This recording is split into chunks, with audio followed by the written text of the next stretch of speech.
Bum bum bum bum bum bum bum bum bum bum bum bum. The Peter Dislike Show. Bum bum bum bum bum bum bum.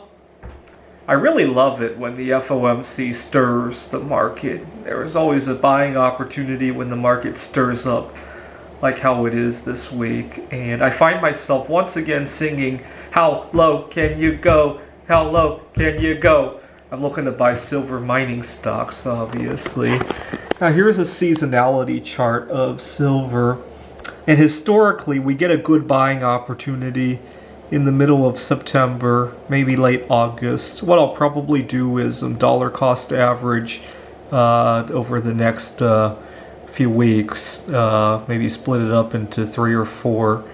I still have a few thousand that I can contribute to my Roth IRA for the year.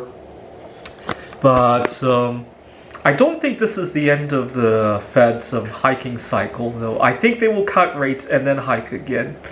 Because history bears it out that we have to inflate away most of our public debt before we can think about raising interest rates.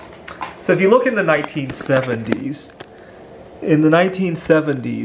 the red line is the effective federal funds rate. We raised rates to 14% or so.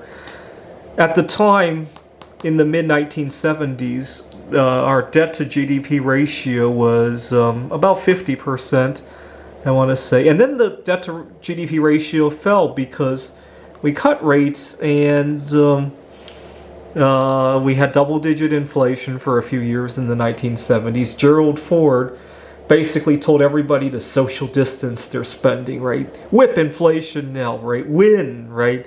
2 weeks to flatten the curve on inflation. Don't spend!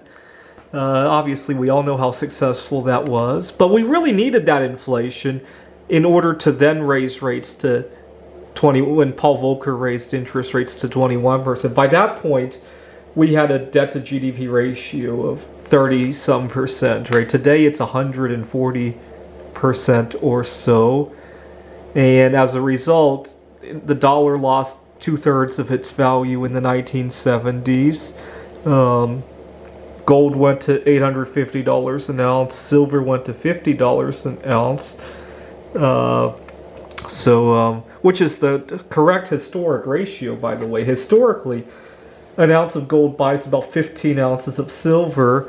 But over the last 40 years, we have consumed so much silver in industry, the ratio could fall to 3-to-1 or even 1-to-1. Some people are thinking we have more gold above ground than we do silver nowadays, after all.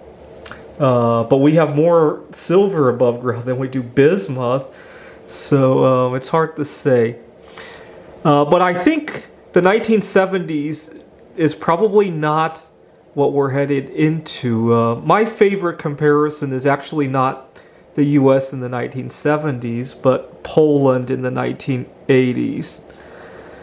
And as you'll see, this is a chart of interest rates and inflation in Poland began in 1998. So by 1998, Poland still had an interest rate of 24%. And the reason they could actually afford that was because they erased most of their debts in the 80s and 90s with triple-digit inflation rate, right?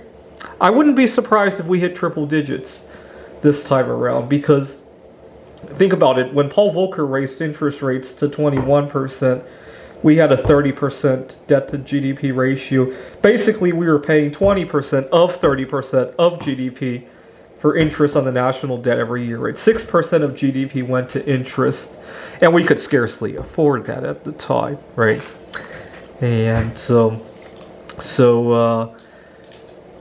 I don't think gold and silver are going to fare very well during this inflation cycle, though, because just like stocks, most of the gold and silver in the United States is owned by the baby boom generation, and they're going to be liquidating it, not only to retire, but to cover margin calls as their stocks are collapsing. I mean, don't get me wrong, it's better than holding fiat dollars, but I think the real big winners are going to be the strategic metals that are going to be used in industry, and many of them are much rarer than silver, and nobody's dumping them as investments, right? People are buying them to use in this camera that I'm recording this video with, right? This is the Peter Dislike Show. Bum bum bum bum bum bum bum bum bum bum bum bum. The Peter Dislike Show. Bum bum bum bum bum bum bum.